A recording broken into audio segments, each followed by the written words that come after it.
In those days the Philistines gathered their forces for war to fight against Israel. And Achish said to David, "Understand that you and your men are to go out with me in the army."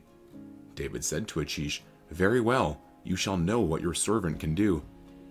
And Achish said to David, "Very well, I will make you my bodyguard for life." Now Samuel had died, and all Israel had mourned for him, and buried him in Ramah, his own city. And Saul had put the mediums and the necromancers out of the land. The Philistines assembled and came and encamped at Shunem. And Saul gathered all Israel, and they encamped at Gilboa. When Saul saw the army of the Philistines, he was afraid, and his heart trembled greatly. And when Saul inquired of the Lord did not answer him, either by dreams, or by Urim, or by the prophets. Then Saul said to his servants, "Seek out for me a woman who is a medium, that I may go to her and inquire of her." And his servant said to him, "Behold, there is a medium at Endor." So Saul disguised himself, and put on other garments, and went, he and 2 men with him. And they came to the woman by night. And he said, "Divine for me by a spirit, and bring up for me whomever I shall name to you." The woman said to him, "Surely you know what Saul has done, how he has cut off the mediums and the necromancers from the land. Why then are you laying a trap for my life, to bring about my death?" But Saul swore to her by the Lord, "As the Lord lives, no punishment shall come upon you for this thing." Then the woman said, "Whom shall I bring up for you?" He said, "Bring up Samuel for me." When the woman saw Samuel, she cried out with a loud voice. And the woman said to Saul, "Why have you deceived me? You are Saul." The king said to her, "Do not be afraid. What do you see?" And the woman said to Saul, "I see a god coming up out of the earth." He said to her, "What is his appearance?" And she said, "An old man is coming up, and he is wrapped in a robe." And Saul knew that it was Samuel, and he bowed his face to the ground and paid homage. Then Samuel said to Saul, "Why have you disturbed me by bringing me up?" Saul answered, "I am in great distress, for the Philistines are warring against me, and God has turned away from me and answers me no more, either by prophets or by dreams.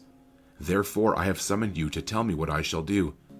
And Samuel said, "Why then do you ask me, since the Lord has turned from you and become your enemy? The Lord has done to you as he spoke by me, for the Lord has torn the kingdom out of your hand and given it to your neighbor, David. Because you did not obey the voice of the Lord and did not carry out his fierce wrath against Amalek, therefore the Lord has done this thing to you this day. Moreover, the Lord will give Israel also with you into the hand of the Philistines, and tomorrow you and your sons shall be with me. The Lord will give the army of Israel into the hand of the Philistines." Then Saul fell at once full length on the ground, filled with fear because of the words of Samuel. And there was no strength in him, for he had eaten nothing all day and all night. And the woman came to Saul, and when she saw that he was terrified, she said to him, "Behold, your servant has obeyed you. I have taken my life in my hand, and have listened to what you have said to me. Now therefore, you also obey your servant. Let me set a morsel of bread before you, and eat, that you may have strength when you go on your way." He refused and said, "I will not eat." But his servants, together with the woman, urged him, and he listened to their words. So he arose from the earth and sat on the bed. Now the woman had a fattened calf in the house, and she quickly killed it. And she took flour and kneaded it, and baked unleavened bread by it. And she put it before Saul and his servants, and they ate. Then they rose and went away that night. Now the Philistines had gathered all their forces at Aphek, and the Israelites were encamped by the spring that is in Jezreel. As the lords of the Philistines were passing on by hundreds and by thousands, and David and his men were passing on in the rear with Achish, the commanders of the Philistines said, "What are these Hebrews doing here?" And Achish said to the commanders of the Philistines, "Is this not David, the servant of Saul, king of Israel, who has been with me now for days and years, and since he deserted to me I have found no fault in him to this day?" But the commanders of the Philistines were angry with him. And the commanders of the Philistines said to him, "Send the man back, that he may return to the place to which you have assigned him. He shall not go down with us to battle, lest in the battle he become an adversary to us. For how could this fellow reconcile himself to his Lord? Would it not be with the heads of the men here? Is not this David, of whom they sing to one another in dances? Saul has struck down his thousands, and David his 10,000s? Then Achish called David and said to him, As the Lord lives, you have been honest, and to me it seems right that you should march out and in with me in the campaign, for I have found nothing wrong in you from the day of your coming to me to this day. Nevertheless, the lords do not approve of you, so go back now, and go peaceably, that you may not displease the lords of the Philistines." And David said to Achish, "But what have I done? What have you found in your servant from the day I entered your service until now, that I may not go and fight against the enemies of my lord the king?" And Achish answered David and said, "I know that you are as blameless in my sight as an angel of God. Nevertheless, the commanders of the Philistines have said, 'He shall not go up with us to the battle.'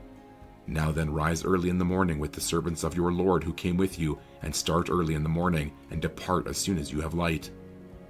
So David set out with his men early in the morning to return to the land of the Philistines, but the Philistines went up to Jezreel. Now when David and his men came to Ziklag on the third day, the Amalekites had made a raid against the Negeb and against Ziklag. They had overcome Ziklag and burned it with fire, and taken captive the women and all who were in it, both small and great. They killed no one, but carried them off and went their way. And when David and his men came to the city, they found it burned with fire, and their wives and sons and daughters taken captive.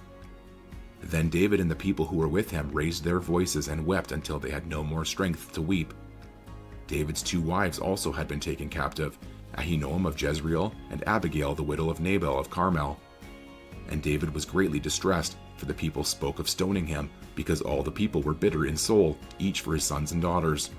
But David strengthened himself in the Lord his God. And David said to Abiathar the priest, the son of Ahimelech, "Bring me the ephod." So Abiathar brought the ephod to David.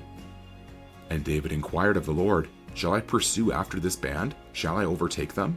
He answered him, "Pursue, for you shall surely overtake and shall surely rescue." So David set out, and the 600 men who were with him, and they came to the brook Besser, where those who were left behind stayed. But David pursued, he and 400 men. 200 stayed behind, who were too exhausted to cross the brook Besser. They found an Egyptian in the open country and brought him to David. And they gave him bread, and he ate. They gave him water to drink, and they gave him a piece of a cake of figs and 2 clusters of raisins. And when he had eaten, his spirit revived, for he had not eaten bread or drunk water for 3 days and 3 nights. And David said to him, "To whom do you belong, and where are you from?" He said, "I am a young man of Egypt, servant to an Amalekite, and my master left me behind because I fell sick 3 days ago. We had made a raid against the Negeb of the Cherethites, and against that which belongs to Judah, and against the Negeb of Caleb, and we burned Ziklag with fire." And David said to him, "Will you take me down to this band?" And he said, "Swear to me by God that you will not kill me or deliver me into the hands of my master, and I will take you down to this band."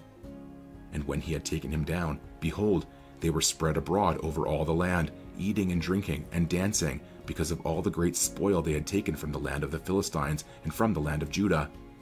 And David struck them down from twilight until the evening of the next day, and not a man of them escaped, except 400 young men who mounted camels and fled. David recovered all that the Amalekites had taken, and David rescued his 2 wives. Nothing was missing, whether small or great, sons or daughters, spoil, or anything that had been taken. David brought back all. David also captured all the flocks and herds, and the people drove the livestock before him and said, "This is David's spoil." Then David came to the 200 men who had been too exhausted to follow David, and who had been left at the brook Besser. And they went out to meet David, and to meet the people who were with him. And when David came near to the people, he greeted them. Then all the wicked and worthless fellows among the men who had gone with David said, "Because they did not go with us, we will not give them any of the spoil that we have recovered, except that each man may lead away his wife and children and depart." But David said, "You shall not do so, my brothers, with what the Lord has given us. He has preserved us and given into our hands the band that came against us. Who would listen to you in this matter? For as his share is who goes down into the battle, so shall his share be who stays by the baggage. They shall share alike." And he made it a statute and a rule for Israel from that day forward to this day. When David came to Ziklag, he sent part of the spoil to his friends, the elders of Judah, saying, "Here is a present for you from the spoil of the enemies of the Lord." It was for those in Bethel, in Ramoth of the Negeb, in Jatir, in Aror, in Siphmoth, in Eshtemoa, in Rakal, in the cities of the Jerahmeelites, in the cities of the Kenites, in Hormah, in Borashan, in Athak, in Hebron, for all the places where David and his men had roamed. Now the Philistines were fighting against Israel, and the men of Israel fled before the Philistines and fell slain on Mount Gilboa. And the Philistines overtook Saul and his sons, and the Philistines struck down Jonathan and Abinadab and Malchi-Shua, the sons of Saul. The battle pressed hard against Saul, and the archers found him, and he was badly wounded by the archers. Then Saul said to his armor-bearer, "Draw your sword, and thrust me through with it, lest these uncircumcised come and thrust me through and mistreat me." But his armor-bearer would not, for he feared greatly. Therefore Saul took his own sword and fell upon it. And when his armor-bearer saw that Saul was dead, he also fell upon his sword and died with him. Thus Saul died, and his 3 sons, and his armor-bearer, and all his men, on the same day together. And when the men of Israel who were on the other side of the valley, and those beyond the Jordan, saw that the men of Israel had fled, and that Saul and his sons were dead, they abandoned their cities and fled, and the Philistines came and lived in them. The next day, when the Philistines came to strip the slain, they found Saul and his 3 sons fallen on Mount Gilboa. So they cut off his head and stripped off his armor, and sent messengers throughout the land of the Philistines to carry the good news to the house of their idols and to the people. They put his armor in the temple of Ashtaroth, and they fastened his body to the wall of Bethshan. But when the inhabitants of Jabesh-Gilead heard what the Philistines had done to Saul, all the valiant men arose and went all night and took the body of Saul and the bodies of his sons from the wall of Bethshan, and they came to Jabesh and burned them there. And they took their bones and buried them under the tamarisk tree in Jabesh, and fasted 7 days.